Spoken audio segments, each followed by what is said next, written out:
नमस्कार दोस्तों, मैं प्रदीप कुमार आप सभी का हार्दिक स्वागत करता हूं आपके अपने YouTube channel free classes bye Pradeep में। और आज हम संस्कृत अचटेट से एक ऐसा महत्वपूर्ण टॉपिक करने वाले हैं जो हर बार एग्जाम के अंदर आता रहता है। वर्णों के उच्चारण स्थान से आज हम प्रश्न करेंगे। 2018 के अंदर प्रश्न आया हुआ था कि पाणिनीय शिक्षा के अनुसार वर्णों के कितने उच्चारण स्थान माने गए हैं। तो पाणिनीय शिक्षा के अनुसार जो है वर्णों के 8 उच्चारण स्थान माने गए हैं। हालांकि माहेश्वर सूत्रों के अंदर जो है इसकी चर्चा नहीं की गई है, लेकिन पाणिनीय ग्रंथ जो है उनके अंदर उच्चारण स्थान 8 माने गए हैं वर्णों के। और 2019 के अंदर कोई भी प्रश्न नहीं आया था वर्णों के उच्चारण स्थान से। फिर 2020 के अंदर एक प्रश्न आया था, इनमें से तालु से उच्चरित होने वाले वर्णों को छांटिए। 4 ऑप्शन थे, तालु से जो उच्चरित होते हैं उन वर्णों को अपने ऑप्शन में टिक करना था। एक प्रश्न हिंदी के अंदर भी आया था 2020 के ही अचटेट के अंदर, जो 15 नंबर की हिंदी आती है ना, कॉमन हिंदी, उसके अंदर भी आया था, बेमेल छांटना था। उसके अंदर एक गलत था, 3 ऑप्शन सही थे। जो गलत था वो ऑप्शन हमको छांटना था। तो अपना आज का टॉपिक जो है हिंदी और संस्कृत दोनों के लिए महत्वपूर्ण रहने वाला है। आइए शुरू करते हैं बिना टाइम वेस्ट किए हुए आज का अपना टॉपिक वर्णों के उच्चारण स्थान से। सबसे पहले हम अगर शॉर्टकट में बात करें, एक छोटी सी ट्रिक पहले कर लेते हैं।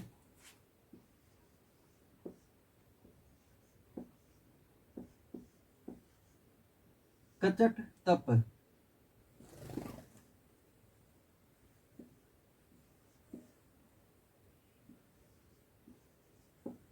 कतम द, कचट तप और कतम द, ये आपको नाम याद रखना है, ठीक है। क का क वर्ग, च का च वर्ग, ट का ट वर्ग, त का त वर्ग और प का प वर्ग। क का कंठ, त का तालु, म का मूर्धा, द का दंत और ए का ओष्ठ। तो क वर्ग जो है वो कंठ से उच्चरित होता है, च वर्ग जो है वो तालु से उच्चरित होता है, ट वर्ग जो है वो मूर्धा से उच्चरित होता है, त वर्ग जो है वो दंत से उच्चरित होता है और प वर्ग जो है वो ओष्ठ, होठ यानी कि ओष्ठ से उच्चरित होता है। क वर्ग जो है वो कंठ से, कचट तप, कतम द, क का क कंठ, क वर्ग क कंठ, च वर्ग त तालु, ट वर्ग में मूर्धा, त वर्ग द दंत, प वर्ग और ए ओष्ठ। क वर्ग जो है वो कंठ से उच्चरित होता है, च वर्ग जो है वो त से उच्चरित होता है, ट वर्ग जो है वो मैं से मूर्धा से उच्चरित होता है, त वर्ग जो है वो दंत से उच्चरित होता है, प वर्ग जो है वो ओष्ठ से उच्चरित होता है। अब अपने बात करते हैं संस्कृत के सूत्रों के अनुसार, ठीक है। पहला ही सूत्र है है विसर्जनीय नाम,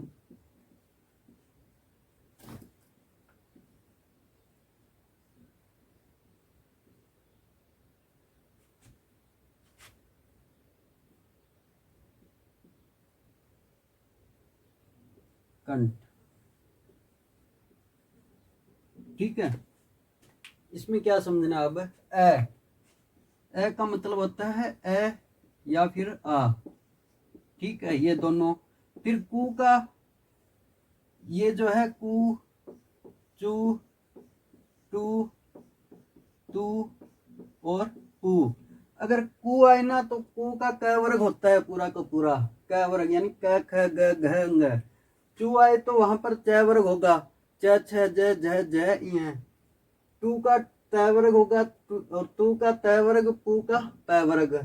इसी प्रकार से कु का क वर्ग पूरा, ठीक है, पूरा क वर्ग। और फिर है और विसर्जनीय नाम यानी कि विसर्ग, इनका जो है, इनका विसर्जनीय नाम, इनका कंठ। उच्चारण स्थान क्या होता है, कंठ होता है। कंठ उच्चारण स्थान किन किन का होता है, ए और आ का, उसके बाद क वर्ग पूरा, है का और विसर्ग का।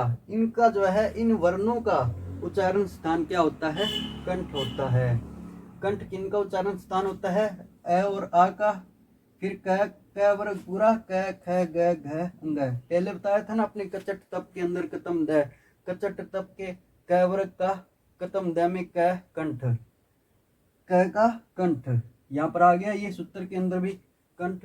तो अ और आ का कंठ उच्चारण स्थान क्या है? कंठ है। क वर्ग का, क वर्ग में क्या क्या आएंगे? क, ख, ग, घ, अंग। ठीक है, इनका उच्चारण स्थान भी कंठ है।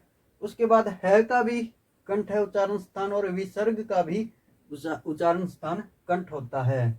ठीक है, आगे अगर हम बात करें अपने दूसरे सूत्र की, तो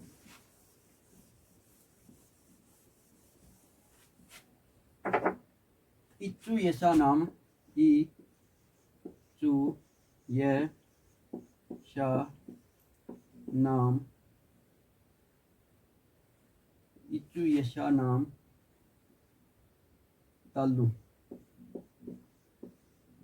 ठीक है, ई का चाहे छोटी ई हो या फिर बड़ी ई, दोनों भी ई।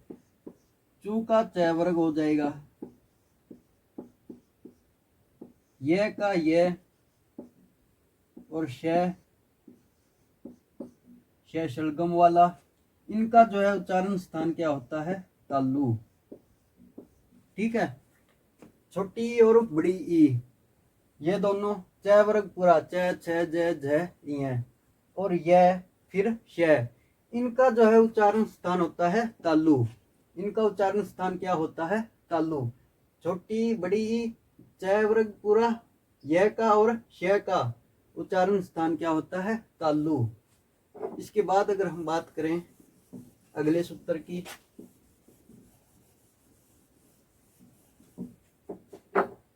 तो ऋतु रसानाम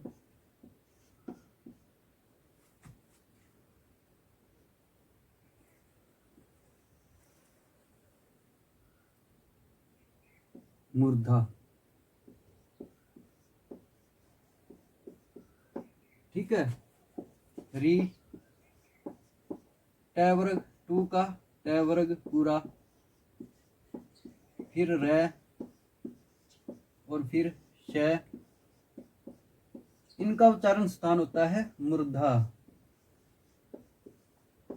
ठीक है, री ऋषि, ट वर्ग पूरा, ट ठ ड ढ र और श षटकोण वाला, इनका जो उच्चारण स्थान होता है वो होता है अपने मूर्धा। ठीक है, अगले सूत्र की अगर हम बात करें, तो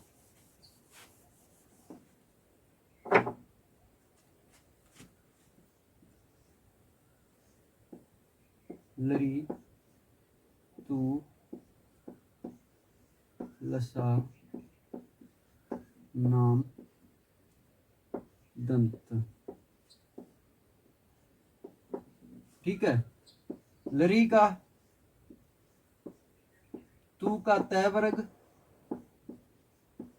पूरा का पूरा तय वर्ग, ल और स, इनका उच्चारण स्थान क्या होता है? दंत। ठीक है, लरी, फिर तय वर्ग पूरा त थ द ध न, फिर ल और स, इनका उच्चारण स्थान होता है दंत। दंत से उच्चरित होने वाले वर्ण कौन से होते हैं? लरी होता है, त वर्ग पूरा होता है त थ द ध न, ल होता है और श, इनका उच्चारण स्थान होता है दंत। आगे अगर हम बात करें अगले सूत्र की, तो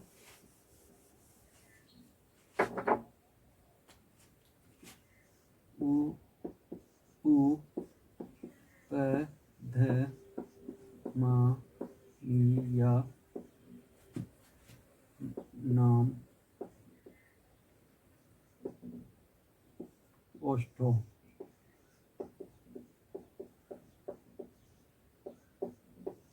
ठीक है, उपपत्नियां नाम ओष्ठो। उ, छोटा ऊ और बड़ा ऊ, पू का प वर्ग, पू का प वर्ग पूरा, फिर उपदमानीय नाम, जो प और फे से पहले, प और फे से पहले आधा विसर्ग जैसा जो होता है वो उपधमानीय नाम होता है। इनका उच्चारण स्थान होता है ओष्ठ। ये कहाँ से उच्चरित होते हैं? ओष्ठ से। ठीक है। छोटा ऊ और बड़ा ऊ, फिर पै वर्ग पै फै बै भै मैं, उपधमानीय नाम यानी कि पै के आगे जो आधा विसर्ग जैसा होता है वो, और पै और फै के आगे वो उपधमानीय नाम होते हैं। इनका उच्चारण स्थान ओष्ठ होता है। इनका उच्चारण स्थान क्या होता है? ओष्ठ।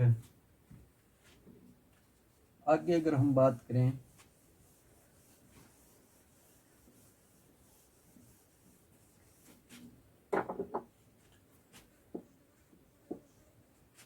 ये मैं अंग अण ना न नाम,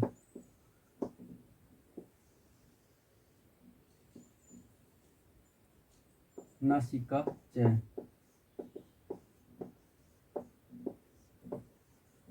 ठीक है।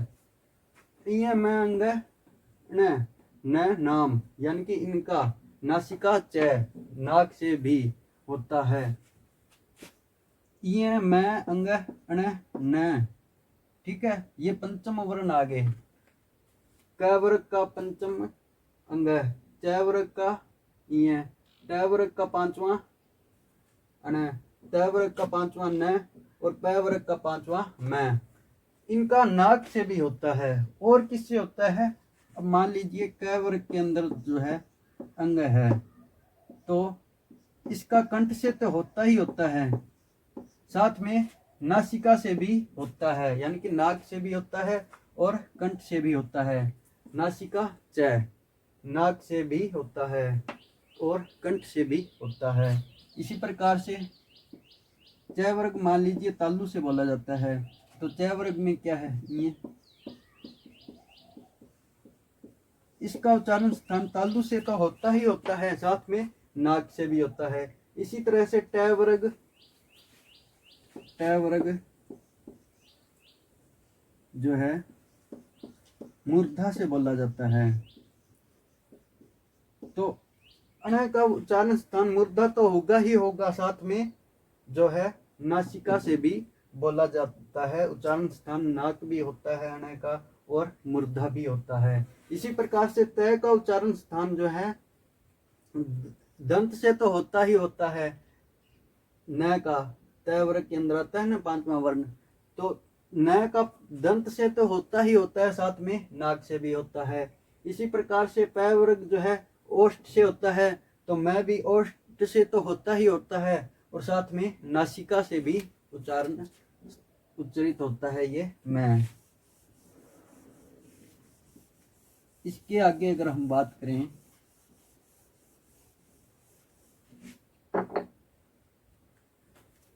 तो ए दैतो, ए दैतो। अब ए देखिए किस किस से बनता है? ए से बनता है और प्लस ई, ए और ई से बनता है ए। तो ए का उच्चारण स्थान क्या है? कंठ है। और ई का उच्चारण स्थान क्या है? तालु। ई का क्या है? तालु। तो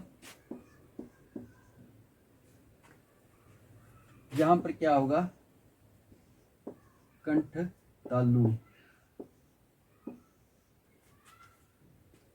ए और छोटा बड़ा ए डी और आई एनक, ये दोनों जो है कंठ तालु से बोले जाते हैं। इसी प्रकार से ओ दो तो,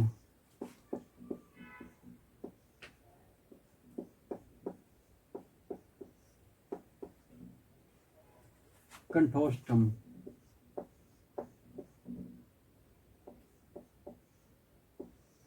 कंठोष्ट। ओ और औ, ये दोनों किससे बोले जाते हैं? कंठ से और ओष्ठ से, क्योंकि ये किससे बना है? ए प्लस उ,